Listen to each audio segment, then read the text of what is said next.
Jeremia, hoofstuk 1. Hier is die woorde van Jeremia, seun van Gilkia, 'n priester van Anatot in die Benjamin gebied. In die 13de jaar van koning Josia van Juda se regering het die boodskap van die Here na hom gekom. Josia was die seun van Amon. Die Here het aangehou om vir Jeremia boodskappe te gee, ook in die tyd van koning Jojakim, die seun van Josia, tot in die 11de jaar van koning Sedekia se bewind.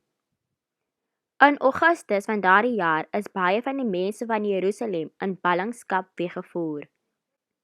Die Here het vir my 'n boodskap gegee. Hy het gesê, ek ken jou nog voordat jy gevorm is in die skoot van jou moeder. Voor jou geboorte al het ek jou gekies en aangestel om namens my te praat met die nasies van die wêreld. Ek het geantwoord, nee oppermagtige Here, ek kan nie goed praat nie, ek is ook te jonk. Maar die Here het geantwoord en gesê, moenie sê jy is te jonk nie, ga na die mense waarheen ek jou stuur en gee my boodskap vir hulle.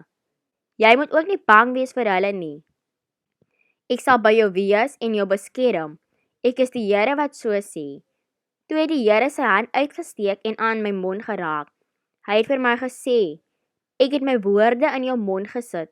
Ek stel jou vandag aan oor nasies en regerings, om sommige te ontwortel en plat te slaan, om ander op te bou en nuut te vestig. Die Here het vir my gesê, wat sien jy Jeremia? Ek het geantwoord, ek sien 'n amandeltakkie, en die Here het vir my gesê, ja, dit is 'n amandeltakkie.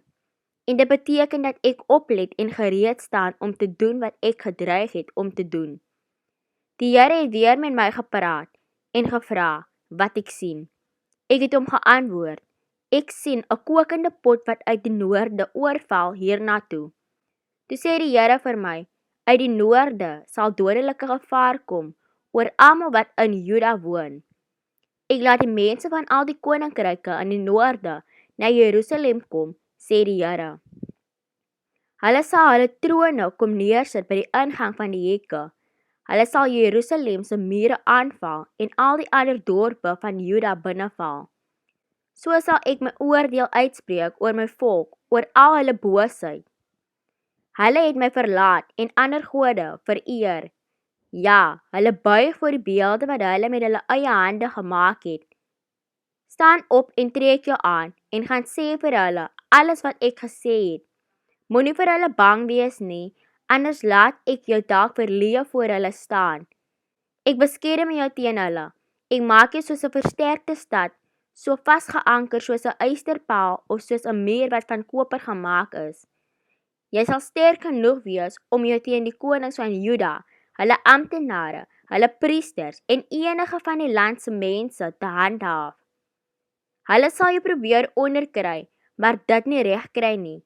Ek is aan jou kant en sal jou beskerm. Ek, die Here, beloof dit.